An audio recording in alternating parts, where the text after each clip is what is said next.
गरीब मूर्ति बनाने वाला और जादुई पैसों की राधा कृष्ण। मथुरा वृंदावन के पास एक छोटा सा गांव था जहां सभी लोग खुशी खुशी रहते थे। गांव के ज्यादातर लोग किसान थे। गांव के अंदर कुछ ग्वाले भी रहते थे। सभी ग्वालों ने ज्यादातर भैंस पाल रखी थी। गांव में बस एक दो ग्वालों के पास ही गाय थी। हर कोई अपने अपने काम में व्यस्त रहता था। उसी गांव में एक गरीब मूर्तिकार रहता था। उसका नाम श्यामा था। वो बहुत ही सुंदर मूर्ति बनाता था, लेकिन गांव में कोई भी उसकी मूर्ति नहीं खरीदता था। उसकी पत्नी एक पैर से लंगड़ी थी और उनके दो बच्चे भी थे। पत्नी का नाम कलावती और बड़े बेटे का नाम सोनू और छोटे बेटे का नाम कन्हैया था। वो गरीब मूर्तिकार भगवान कन्हैया का बहुत बड़ा भक्त था और अक्सर उन्हीं की मूर्तियां बनाता रहता था। पर वो मूर्तिकार हमेशा से गरीब नहीं था। बहुत सालों पहले सभी लोग उसकी मूर्तियां खरीदते थे और उसका खर्चा पानी चल जाता था। लेकिन समय के साथ साथ उसका धंधा पानी धीमा पड़ता गया और घर में पैसों की दिक्कत होने लगी। एक दिन शाम होते ही वो मूर्तिकार अपने घर पहुंचता है और घर के बाहर से आवाज लगाता है, कलावती, ओ कलावती, जरा बाहर तो आना, ये सामान अंदर रखवाना है। अपने पति की आवाज सुनते ही कलावती एक लाठी का सहारा लेकर तुरंत बाहर आती है और टोकरी में रखी सारी मूर्तियां देखकर निराश होते हुए अपने पति से कहती है, ये क्या, आज भी सारी मूर्तियां वापस ले आए तुम? तब मूर्तिकार श्यामा कहता है, अब मैं क्या करूं कलावती, गांव का एक भी आदमी मूर्ति नहीं खरीदता। तब कलावती थोड़ी तेज आवाज में कहती है, कोई तुम्हारी मूर्तियां क्यों खरीदेगा? सालों से एक जैसी मूर्तियां बना रहे हो। वही राधा कृष्ण की मूर्तियां, कभी तो नए जमाने की मूर्तियां बनाया करो। जमाना बदल रहा है। इतना सुनते ही श्यामा नाराज हो जाता है और कहता है, देखो कलावती, तुम मुझे चाहे जो कुछ भी कह लो, लेकिन मेरे राधा कृष्ण को कुछ मत कहना। इतना सुनते ही कलावती मुंह फुलाकर अंदर चली जाती है और घर के अंदर रखी राधा कृष्ण की मूर्ति के सामने खड़ी होकर कहती है, सुना है तुम सबकी सुनते हो, तो फिर हमारी क्यों नहीं सुनते? मेरे पति कितने सालों से तुम्हारी भक्ति कर रहे हैं और बदले में उन्हें क्या मिला? वही गरीबी, वही रोज रोज की तकलीफें।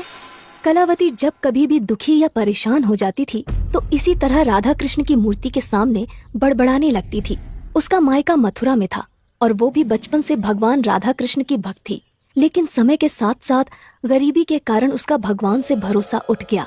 थोड़ी देर बाद रात हो जाती है। कलावती और उसके दोनों बच्चे सो जाते हैं, लेकिन श्यामा अभी भी जाग रहा था और उसे अपने वो दिन याद आ रहे थे जब पूरे गांव में उसकी मूर्तियां बहुत ही प्रसिद्ध हुआ करती थीं।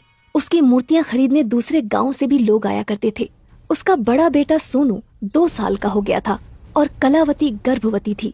अचानक एक रात कलावती के पेट में तेज दर्द होता है और वो चिल्लाने लगती है।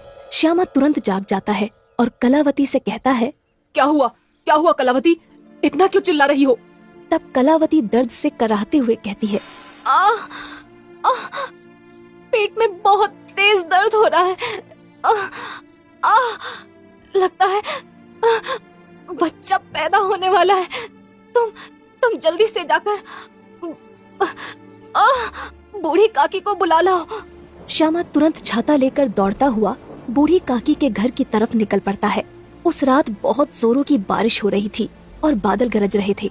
जैसे तैसे करके श्यामा बूढ़ी काकी के घर पहुंच जाता है और दरवाजे पर लगी कुंडी खड़काने लगता है। काकी, ओ काकी, अरे जल्दी दरवाजा खोलो, कलावती के पेट में बहुत तेज दर्द हो रहा है। इतना सुनते ही बूढ़ी काकी तुरंत दरवाजा खोलती हैं और इसके बाद बूढ़ी काकी श्यामा के साथ उसके घर की तरफ निकल पड़ती हैं। बूढ़ी काकी पूरी रात कलावती की देखभाल करती हैं और उसी रात कलावती एक लड़के को जन्म देती है। श्यामा अपने दूसरे बेटे का नाम कन्हैया रखता है क्योंकि उसे भगवान कन्हैया पर बहुत विश्वास था। धीरे धीरे समय बीतता गया और उसके दोनों बेटे बड़े होने लगे, लेकिन मूर्ति बेचने का धंधा धीमा पड़ता गया और कुछ सालों बाद घर में गरीबी ने दस्तक दे दी। इतना सोचते हुए श्यामा को नींद आ जाती है। अगली सुबह होते ही श्यामा तैयार होकर अपनी मूर्तियों की टोकरी उठाता है और मूर्तियां बेचने बाजार की तरफ निकल जाता है। मूर्तियां ले लो, मूर्तियां, सुंदर सुंदर मूर्तियां, भगवान राधा कृष्ण की मूर्तियां ले लो। रास्ते में एक ग्वाला श्याम से कहता है, अरे ओ श्यामा भैया, कुछ दिनों बाद जन्माष्टमी आने वाली है और इस बार मैं जन्माष्टमी पर एक बहुत बड़ी पूजा करने वाला हूँ और मुझे राधा कृष्ण की कुछ अच्छी अच्छी मूर्तियाँ खरीदनी है। तब श्यामा कहता है, अरे बिल्कुल दूध वाले भैया, वैसे तो मैंने बहुत सारी राधा कृष्ण की मूर्तियाँ बना रखी हैं, लेकिन मैं आपके लिए बहुत सुंदर सुंदर मूर्तियाँ बना दूंगा। इसके बाद श्यामा बाजार में पहुंच जाता है। थोड़ी देर में उसकी 3-4 मूर्तियां बिक जाती हैं और वो कन्हैया का शुक्रिया करते हुए कहता है, मुझे अपने कान्हा पर पूरा भरोसा है, वो कभी मुझे भूखा नहीं सोने देगा। शाम होते ही श्यामा वापस अपने घर आ जाता है और खुशी से अपनी पत्नी कलावती से कहता है, मैंने कहा था ना कि कृष्ण कन्हैया हमें कभी भूखा नहीं सुलाएगा। आज 3-4 मूर्तियाँ भी बिक गईं और एक ग्वाले ने कुछ नई मूर्तियाँ बनाने के लिए कहा है। लगता है हमारी गरीबी के दिन जाने वाले हैं। तब कलावती प्रसन्न होकर कहती है, इतना खुश होने की कोई जरूरत नहीं है, जाकर हाथ मुंह धो लो, मैंने खाना लगा दिया है। इतना सुनकर श्यामा मन ही मन मुस्कुराने लगता है। वो जानता था कि उसकी पत्नी कलावती उससे बहुत प्यार करती है। अगले दिन से श्यामा राधा कृष्ण की नई मूर्तियां बनाने में जुट जाता है और अपने बड़े बेटे सोनू से कहता है, बेटा, जन्माष्टमी आने वाली है, इसलिए मैं नई नई मूर्तियां बनाने में व्यस्त हूँ। तुम बाजार जाकर ये मूर्तियां बेचाओ, इससे कुछ पैसे मिल जाएंगे। सोनू मूर्तियों वाली टोकरी अपने सिर पर उठाता है और बाजार की तरफ निकल पड़ता है। श्यामा आज बहुत खुश था और वो पूरे दिन केवल राधा कृष्ण की एक मूर्ति बनाने में गुजार देता है। श्यामा मूर्ति बनाने के बाद उसे घर के आंगन में रख देता है। अगली सुबह जब सभी लोग घर के आंगन में देखते हैं तो राधा कृष्ण की मूर्ति के पास बहुत सारे पैसे रखे हुए थे।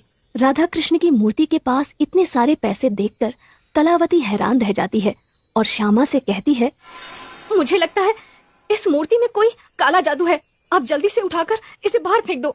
तब श्यामा कहता है, कैसा काला जादू? मैंने कल ही इस मूर्ति को बनाया था। मुझे लगता है भगवान ने हमारी पुकार सुन ली। इसके बाद श्यामा सारे पैसे उठा लेता है और मूर्ति को घर के अंदर एक सुरक्षित जगह पर रख देता है। उस दिन के बाद हर रोज जब भी श्यामा और उसका परिवार सुबह सोकर उठते थे तो उस मूर्ति के पास बहुत सारे पैसे रखे होते थे।